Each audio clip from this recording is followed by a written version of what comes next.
Bonsoir tout le monde, ici Monsieur Cacahuète et Zo. ce soir nous sommes lundi 13 mai 2019, il est 22h43 et ce soir dans le Zou. nou... Et oui, je t'avais oublié. Si, non, j'avais mal dit. Ah, et dans ce nouvel épisode de Parlant DVD, donc le film que ce soir on a vu c'était un choix de Zoulut, il s'agissait du film Orgueil et Préjugés. Alors il y a eu plusieurs films tirés de ce... À la base c'est un livre qui a été écrit par Jane Austen, c'est ça? Il me semble. Parce que c'est toi qui connais mieux que moi. Donc voilà, il y a eu plusieurs versions, plusieurs films différents, des téléfilms, des films cinéma. Donc là, il s'agit de la version de 2005 avec Keira Knightley, qui est connue parce qu'elle a joué donc dans Le Roi Arthur et aussi dans la saga Pirates des Caraïbes. On va y revenir un petit peu sur sa filmographie dans quelques instants. Donc on va déjà parler un peu de ce film et Et de quoi? de Jane Austen. De Jane Austen et voir un petit peu ce qu'on a, Du livre. ce qu'on a à vous dire. Alors déjà, on va voir déjà ce qui est écrit sur le DVD avant de vous raconter un petit peu le résumé. Alors, déjà c'est écrit, donc il y a une citation de la Libre Belgique. Ah, pourquoi? Parce qu'il y a une Belgique occupée. Ah, c'est l'histoire entre Wallon et machin, comment on dit déjà? Hein? Zoulut. Quoi? Non, il y a une citation de quelqu'un qui s'appelle La Libre Belgique ou d'un journal qui s'appelle La Libre Belgique. Mais je suppose que ça doit être encore l'histoire de querelle entre les Wallons et les... J'en sais rien. Oui, non, mais je te demande pas si t'en sais rien, je te demande, tu sais, l'autre nom, là, l'autre faction en Belgique. Les Wallons et les Azimuts. Non, Azimut, ça n'existe pas. Non, Euh, mais d'un côté, t'as les Wallons et de l'autre côté, t'as les Flamands. les Flamands, voilà. Ils sont roses. Non, ils sont pas roses. Donc, ouais, je ne sais pas du tout l'origine de ce magazine, de ce site internet, de je ne sais pas quoi, qui s'appelle La Libre Belgique, mais peut-être que c'est un rapport avec la guerre entre, enfin, la guerre entre les Wallons et les Flamands. Bon, tout ça pour en venir au fait qu'ils ont écrit, donc, Keira Knightley apporte à Elizabeth Bennet un sang neuf, un sourire irrésistible et une vitalité nouvelle. Ben moi je connaissais pas du tout l'histoire d'Orgueil et Préjugés, donc je connaissais pas les différentes versions de ce livre-là en film. Donc c'était vraiment la première fois que je découvrais donc Orgueil et Préjugés. Alors je ne sais pas pour les autres versions, mais en tout cas je trouve que Keira Knightley incarnait parfaitement le rôle, enfin à mes yeux en tout cas j'ai trouvé vraiment parfaite dans ce rôle-là. Alors maintenant on va lire ce qui est écrit au dos du boîtier. Les 5 sœurs Bennett, donc elles sont 5, elles sont pas 4 comme les filles de Dr Mash. Rien à voir. Les 5 sœurs Bennett ont été élevées par leur mère avec pour seul objectif dans la vie de trouver un mari.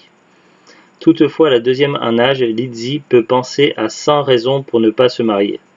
Lorsque Madame Bennett apprend la nouvelle excitante qu'un riche célibataire et son cercle d'amis raffinés ont l'intention de s'installer pour l'été dans un manoir voisin, les Bennett espèrent que les soupirants potentiels seront à la hauteur. Obligeamment, le nouveau venu, M. Charles Bingley, est immédiatement présenté à l'aînée, Jane. Toutefois, lorsque Lizzie rencontre le bel aristocrate obscur, M. Darcy, ce qui semble être tombé du ciel devient rapidement source d'orgueil et de préjugés. Sont-ils capables de surmonter cela et Lizzie trouvera-t-elle enfin une raison de se marier? Ce film classique a été nominé 4 fois pour un Oscar, entre autres une nomination pour la meilleure actrice Keira Knightley. Dans les bonus, donc nous on les a pas regardés, donc c'est rare qu'on regarde les bonus. Sinon, si on avait été farfouillé dans les bonus, on aurait pu trouver donc la politique des rencontres, les manoirs d'orgueil et préjugés, les Bennett, la vie et l'époque de Jane Austen, journaux du plateau, commentaires audio, bande-annonce de Nanny McPhee. Nanny McPhee, je l'ai déjà vu ce film et je l'avais loué en vidéoclub à l'époque lorsque j'habitais en Normandie.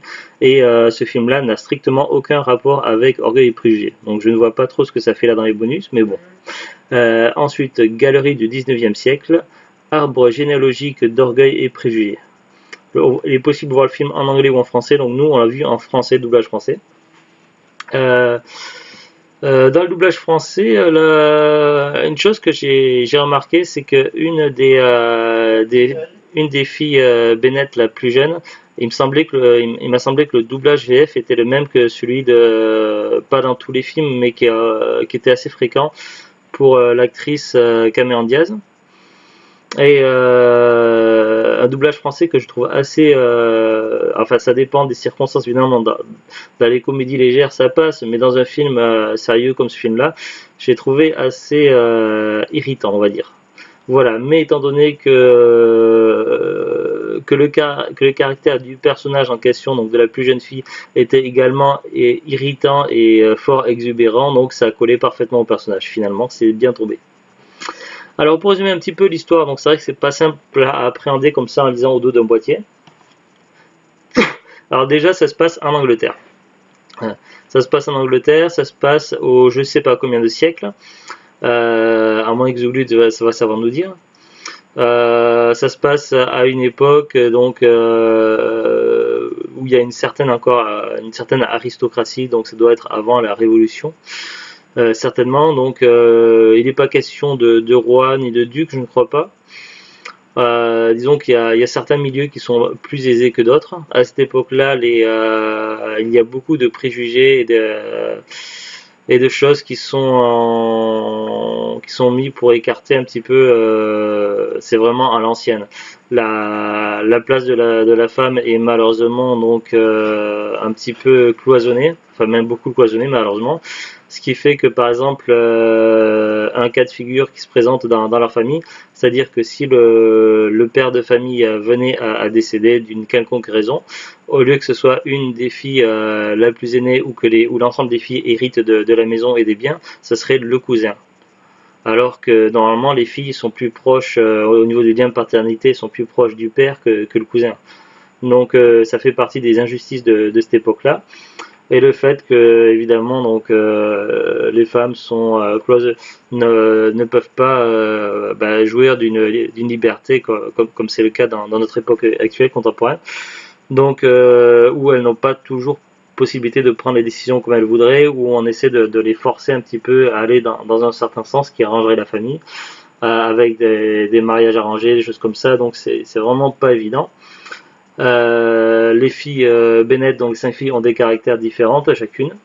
La deuxième, donc la deuxième plus âgée, a vraiment un caractère très affirmé, un petit peu rebelle, tout ça. C'est celle qui est jouée par Keira Knightley. Et elle ne croit pas du tout au mariage. Alors autant ses sœurs sont plutôt enthousiastes à l'idée du grand bal qui va être donné pour l'arrivée des vacances d'été, donc d'une personne assez aisée et de son entourage, où certaines espèrent peut-être pouvoir trouver un futur mari. Notamment, elles sont beaucoup pressées par leur mère. Donc c'est vrai que la mère de famille, donc la mère des Bennett, est quand même assez oppressive. Elle a une obsession pour le mariage et elle veut à tout prix les marier les filles sans s'occuper, donc sans prendre en considération le fait qu'elles soient d'accord que ça leur plaise ou non. Donc voilà, donc c'est quelque chose assez agaçant. Tandis que le père a un caractère assez différent, donc voilà, c'est un personnage que j'ai pas mal apprécié, qui ajoute une pointe d'humour par moment, tout ça, et qui n'hésite pas à se mettre en contradiction par rapport à sa femme pour protéger ses filles, notamment sa deuxième fille. Donc voilà, donc il va y avoir lors de ce premier bal qui aura au début du film, donc il va y avoir une rencontre entre certains personnages, donc une des sœurs, donc l'une des sœurs qui va se retrouver charmée par un des personnages, un ami de Monsieur Darcy. Monsieur Darcy et je sais pas comment s'appelle la deuxième fille, Lydie. Monsieur Darcy, Lydie, donc ils vont faire connaissance. Au début, elle va avoir une première impression qui est pas forcément bonne de lui. Elle va le croire orgueilleux, tout ça, un but de lui, tout ça, et va se faire une fausse impression de lui. D'où le fait du titre Orgueil et préjugé, parce qu'il y a des préjugés. Donc il va y avoir au cours du film différents soucis, donc certaines personnes qui vont se rapprocher, d'autres non, et ça va être pas mal concentré aussi autour de l'histoire de Lydie et de Monsieur Darcy, et finalement ils vont se rendre compte chacun de leur côté qu'ils avaient fait des erreurs de jugement par rapport à des préjugés, tout ça. Il y a également il y a certains pans de familles, à certaines familles qui sont plus aisées que d'autres. Alors il y en a qui voient d'un mauvais œil une possibilité de mariage entre deux familles, tout ça, donc ça complique un peu les choses. Donc voilà, c'est pour ça que le titre s'appelle Orgueil et préjugés. Donc il y a et malgré tout ça, donc Lydie et Monsieur Darcy vont se rendre compte qu'ils ont des sentiments l'un pour l'autre. Et le souci, c'est que ça va pas être simple en fait. Voilà. Bon, après, c'est un film qui se termine plutôt bien avec plusieurs mariages à la clé, sans enterrement. Donc aucun rapport avec un mariage et enterrement, il n'y a pas d'enterrement. Donc voilà. Donc moi, je connaissais pas du tout et finalement, j'ai plutôt bien apprécié. Donc voilà, c'est vrai que je n'ai lu aucun livre de Jane Austen et je n'avais vu aucun film tiré d'œuvres de Jane Austen, donc voilà, c'était le premier que je voyais. Apparemment, ce serait un classique qui a eu plutôt un bon succès. Voilà, c'est pas spécialement mon genre de film, mais j'ai plutôt bien apprécié. Donc, si vous connaissez pas, j'aurais tendance à vous dire pour la curiosité d'essayer de le voir une fois, parce que c'est plutôt sympa à regarder. Après, je sais pas ce que ça donnerait de le voir plusieurs fois, mais au moins une fois pour la curiosité, c'est plutôt sympathique. Alors après, donc, est-ce que j'ai des informations supplémentaires à vous dire? Donc, j'ai ouvert Wikipédia, on va voir un petit peu ce que Wikipédia nous dira. Orgueil et préjugés, donc en anglais Pride and Prejudice, est une coproduction américano-franco-britannique réalisée par Joe Wright, sortie en 2005, alors que cette œuvre majeure de la littérature anglaise a donné lieu à de très nombreuses adaptations télévisées depuis 1938. La dernière adaptation de la BBC datant de 1995, il ne s'agit que de la deuxième tentative de la porter sur grand écran. La première étant le film en noir et blanc de Robert Z. Leonard, sorti en 1940 avec Greer Garson et Laurence Olivier. Le film est tourné en Angleterre au cours de l'été 2004 dans des décors naturels et de demeures du patrimoine historique avec des acteurs souvent reconnus internationalement comme Keira Knightley, Elizabeth, Donald Sutherland, Monsieur Bennett, ou Rosamund Pike, Jane Bennett, et un budget élevé. Ils disent Lizzie. Lizzie, ça doit être le surnom en fait d'Elizabeth.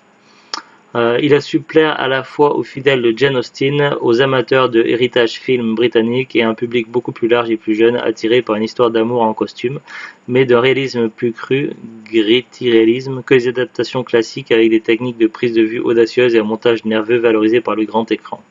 Bon. Intéressant, donc là après il y a énormément de choses à lire sur Wikipédia, donc je vais pas tout lire. Il y a plein de détails, la fiche Wikipédia est vraiment très complète. Au niveau de la distribution, donc au niveau des acteurs, on a Keira Knightley, Matthew McFadyen, Simon Woods, Kelly Reilly, Rosamund Pike, Jenna Malone, Carey Mulligan, Tallulah Riley, Donald Sutherland, Brenda Blessy, Rupert Friend, Claudia Blakely, Sylvester Moran, Penelope Wilton, Peter White, Cornelius Booth, Judi Dench, Tom Hollander, Tamsin Marchand, Meg Wynne Owen. Bon. Certains noms me sont familiers, d'autres ne le sont pas du tout. Réalisation, donc il y a lieu de tournage, musique, voilà, il y a beaucoup de pavés à lire sur Wikipédia, pas mal de choses intéressantes. Récompense, prix du meilleur réalisateur débutant lors des Boston Society of Film Critics Awards 2005, prix des meilleurs costumes Jacqueline Durand, et nomination au prix de la meilleure actrice Keira Knightley lors des Satellite Awards 2005. Ça a été nommé au Golden Globe 2006 comme meilleur film et meilleure actrice Keira Knightley. Aux Oscars du cinéma en 2006, meilleure actrice Keira Knightley, meilleure direction artistique Sarah Greenwood et Katie Spencer, meilleure création de costume Jacqueline Durand, meilleure musique de film Dario Marinelli, Teen Choice Award 2006, 2 récompenses à cette cérémonie annuelle créée en 1999 organisée par la chaîne câblée américaine Fox, octroyée par les votes d'adolescents 14-17, prix du meilleur film dramatique Choice Movie Drama et prix de la meilleure actrice dans un film dramatique Choice Movie Drama Actrice à Keira Knightley. Bon voilà, accueil la critique du public plutôt favorable, en particulier aux États-Unis, où le film a tenu 16 semaines de novembre 2005 à mars 2006 et a rapporté 38,5 millions de dollars, soit 31,7% de ses gains totaux.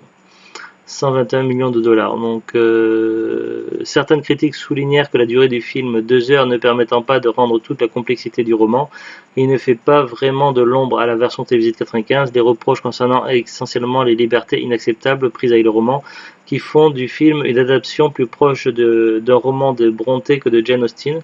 Ainsi, en voyant la scène de la première déclaration de Darcy sous une pluie battante, Joan Clingeray, président de la JASNA, eut l'impression d'assister à la première rencontre entre Rochester et Jane Eyre. Keira Knightley, dont on a souligné qu'elle avait, contrairement à Jennifer Hale, pratiquement l'âge de l'héroïne, a en général beaucoup plu et même touché le public, comme Rosamund Pike dans le rôle de Jane Bennett. L'air constamment boudeur et trop renfrogné de Matthew Macfadyen divisait davantage, mais son interprétation a agréablement surpris. Jusqu'à des membres de la Republic of Pemberley plutôt inconditionnel pourtant de l'interprétation de Colin Firth. Certains puristes peuvent cependant reprocher à M. Darcy de ne pas être aussi orgueilleux que dans le roman et de ne pas montrer un réel changement de caractère, passant trop de temps à ressembler à un jeune Heathcliff. Et Elizabeth Bennet est trop modernisée, elle est insolente, peu soucieuse des règles de bonne conduite en la moralité et un usage de ce début du XIXe siècle.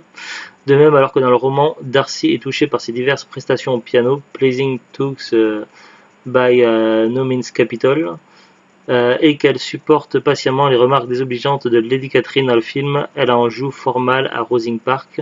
Pour Joe Wright, ses fausses notes la rendent plus humaine. Pour ceux qui ne connaissent pas l'adaptation de la BBC, ni très bien le roman, ce film est plus que plaisant. Pour les aficionados de la série de 95, les avis risquent d'être partagés. Bon, après, il y a encore beaucoup de choses à lire sur Orgueil et Préjugés et le cinéma. Il y a un truc, alors dans la version européenne, la scène finale a été coupée. Du coup, le film se termine assez brutalement. Oui, c'est un peu l'impression que j'ai eu quand même. Sur la vision de Monsieur Bennet affirmant qu'il est prêt à recevoir des prétendants pour Mary et Kitty. La scène finale présente dans la version américaine très romantique montre Darcy et Madame Darcy conversant puis s'embrassant dans la nuit de Pemberley. Donc ça, on l'a pas ça dans le film, en VF.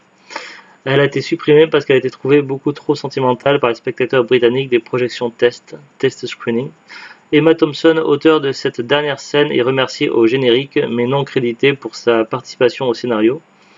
En 1995, elle avait adapté avec succès une autre œuvre majeure de Jane Austen, Raison et Sentiment, d'après son premier roman édité Sense and Sensibility.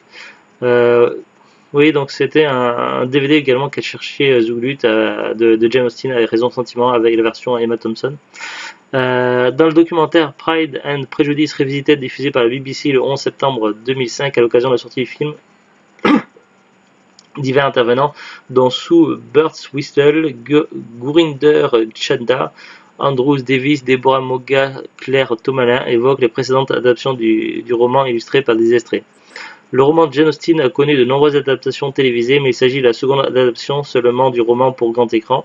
La première fut réalisée par Robert Z. Leonard en 1940. Il existe cependant 2 transpositions au XXe siècle.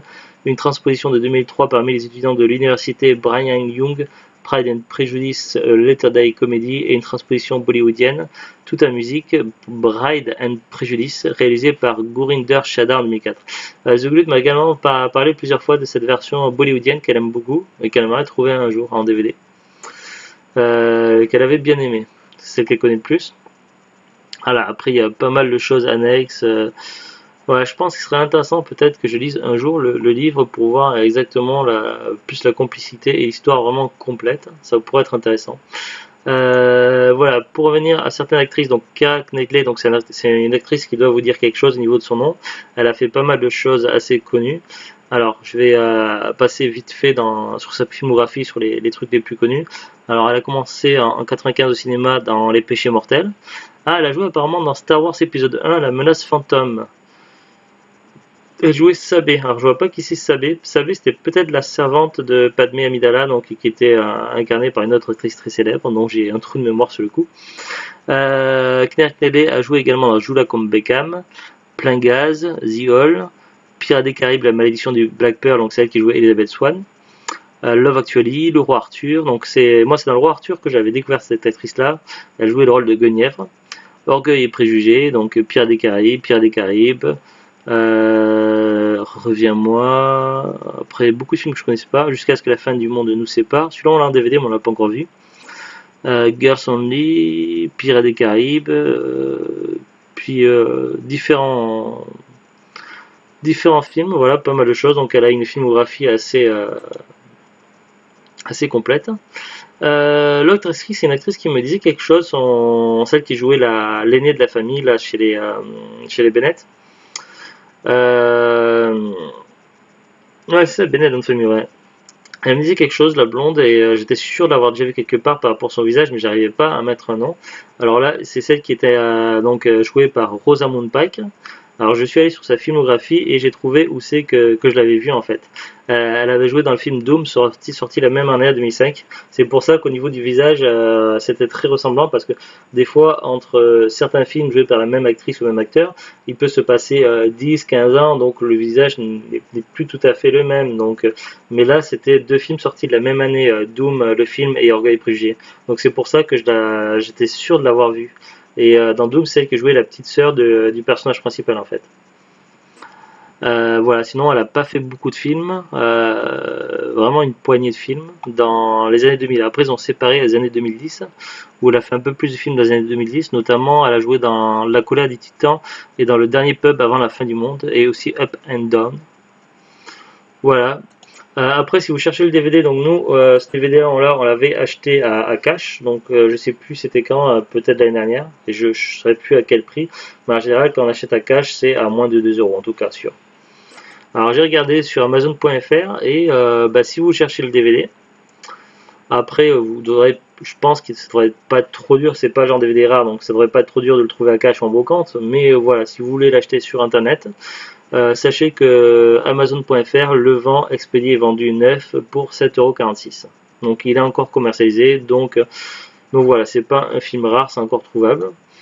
Le prix est correct. Bon, après, dans l'idéal, c'est toujours mieux si on peut l'avoir moins cher, en tout cas. Mais ça reste un prix correct, je trouve. Pour le film, en tout cas. Voilà, donc pas grand chose à dire de plus. Après, à vous de voir. Mais en tout cas, moi, je suis plutôt content. J'ai passé une bonne soirée sur ce film-là. Donc, c'était Orgueil et Préjugés.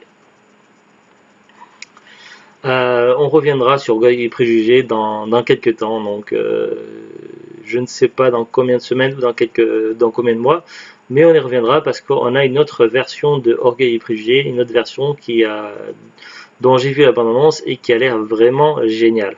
Donc voilà, je ne dis rien, je ne veux pas spoiler, donc je vous dis à très très bientôt et au revoir. Au revoir.